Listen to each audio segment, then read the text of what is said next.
It was okay. I tried to disconnect it from the car so there wouldn't be like a lag with like my mouth and the words, but also let me know because it's on the air vent and I don't want the air vent to like be like whooshing like into the speaker. So let me know, how does this sound quality sound? I have a really important topic that I want to talk about today. And I've been wanting to talk about this for so long, and I just did not know the right way or the right time to really like bring it up. But I got some, I think, pretty big confirmation from my client calls today. So I don't do much one-on-one, but I did some one-on-one today, two different kinds basically. But they both involved testing for esoteric herbs, and both women got herbs related to relationship pain that, if unchecked, it's a kind that would develop into like, I don't want to say the C word because that's a stretch and you don't ever really want to say that, but it's like cell growth without limits. You know what I mean? Like pathogenic, like cell growth. I don't know if that's like too veiled or if you're following me, but it's like, basically we know that chronic illness, including the C word, can be exacerbated and on some level always caused by emotions, unprocessed emotions in the body, because that energy has to do something. Like, you can't just never feel it. It will always be there. And even beyond just unprocessed emotions, like emotional trauma, getting trapped in the body and causing pathology in, different organs, there are things that can protect against that will also be decreased in someone who's had a lot of emotional trauma, especially if their emotional trauma is related to relationships. Childhood trauma and relationship trauma are going to be the two big ones that decrease the number one most protective compound against chronic illness for women, which is oxytocin. And it doesn't inhibit emotional trauma, especially childhood and relationship trauma, which are one and the same, and I'll explain, but it doesn't inhibit oxytocin. It inhibits your ability to feel the oxytocin that you have. Your receptors actually disappear. And they disappear as part of a disordered feedback loop that happens when you feel oxytocin. So actually feeling oxytocin, producing oxytocin itself in this type of women who have childhood trauma and emotional, relationship trauma, chronic illness girlies, women who have been in relationships that have made you physically sick. Like, you feeling oxytocin is actually not helping you protect. It's not doing what it should. Oxytocin should protect you against chronic illness and not just your susceptibility to it, but also like your ability to actually fully heal so that you don't relapse into your chronic illness symptoms. Because one of the things that I say that like lands for people the most is you get a little bit of progress and then you lose it. You think you've healed something and then it comes back.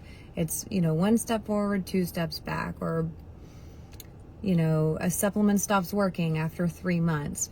Nobody is talking about the real reason for this, and it is oxytocin resistance. And the root cause is emotional trauma. It's complicated. Like, I'm saying it like it's a simple thing, but there's a reason nobody's talking about it, because they don't understand it.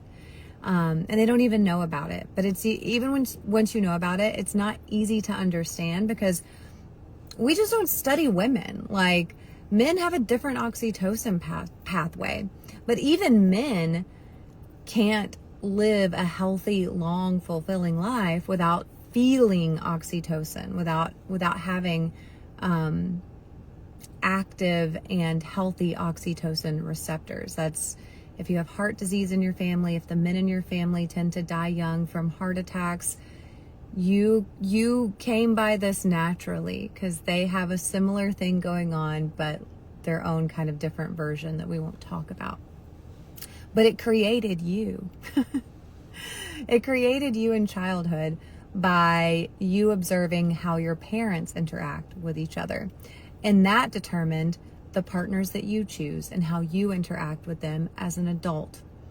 And your chronic illness didn't start when you got into that bad relationship. It started in childhood and it doesn't have to be that you witnessed a bad relationship between your parents. You just witnessed one that didn't have proper oxytocin coding going on. The oxytocin coding, the circuitry, the receptors specifically, were not working correctly, probably because of whatever they experienced in childhood, whether they experienced loss or an absent parent, either through loss or, abandonment or, that sort of thing, or an unreliable parent, an overreactive type of parent, or even an overbearing type of parent in some cases, So you come by this naturally and honestly because your parents also came by it naturally and honestly. They gave it to you essentially, but you inherit this to an extent. And people don't talk about attachment style, like childhood trauma, in that sense, as inherited trauma. They talk about it as like, this is what you witnessed between your parents.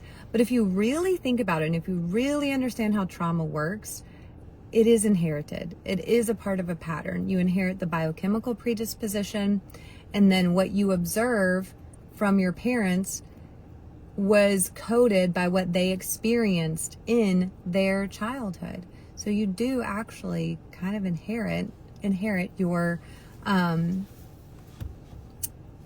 oxytocin resistance. And it takes 3 steps to reverse it. But if you're a highly sensitive, high achiever, you grew up kind of the black sheep, you associated performance with, love and safety and attention,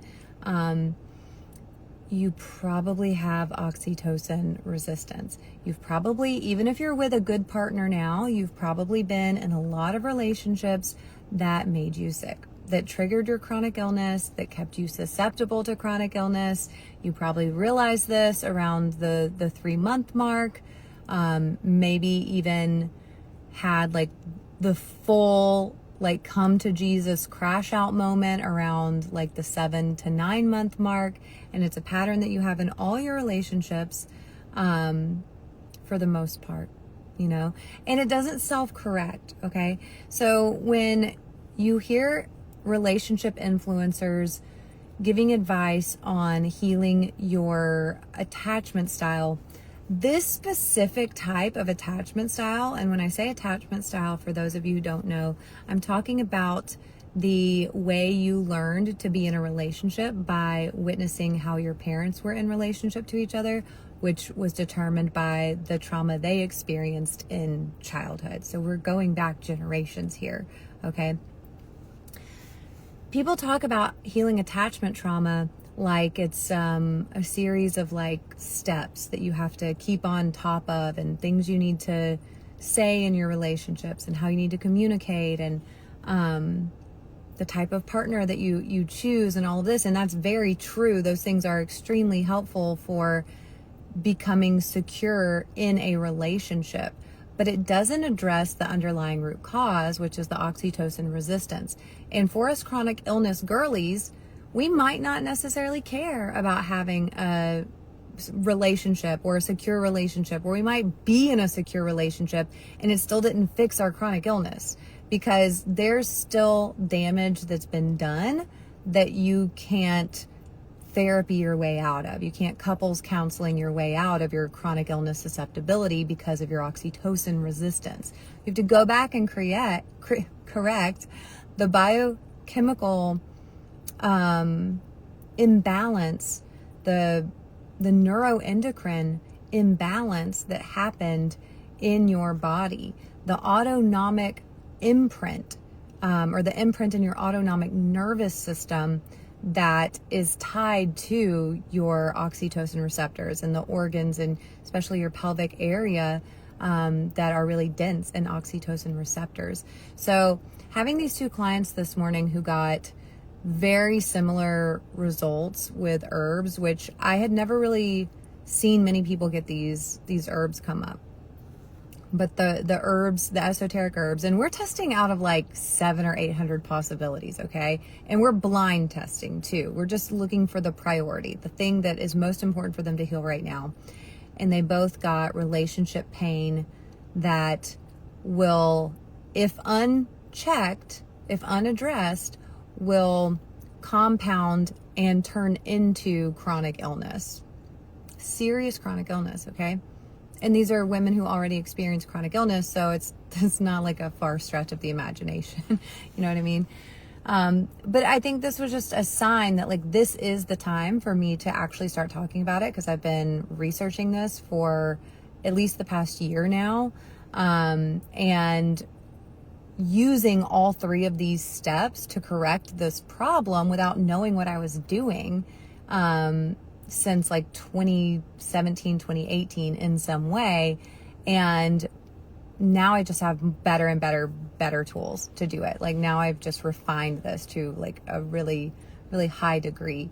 But essentially this is the root cause of your susceptibility to chronic illness. Number one, it is emotional trauma, but there's two additional pieces to it that you have to correct. And all three are complex. They're things that someone has to guide you through, and they're things that no one else is really going to be able to guide you through. I hate to say it and sound like, oh, you can't get this anywhere else, but you really can't. I've been around the block. I know. I've seen what's out there, and nobody's even able to name what's going on. They certainly don't know. They don't have the experience, the research background, the clinical background. They don't know how to actually effectively address these three things. And that's why we have so many healthcare practitioners, and still all of us have the same symptoms that get better and then come back and then get better and then come back.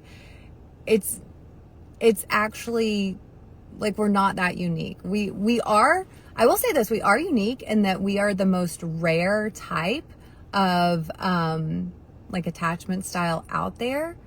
But if you are a woman with chronic illness, I can almost guarantee you fall into this category of oxytocin resistance. So whether or not like you care about being in a relationship now, or you're in a good relationship now, so you're like, oh, I don't need any relationship advice, thanks. Like I'm not giving it, okay? I'm the last person you should take relationship advice from.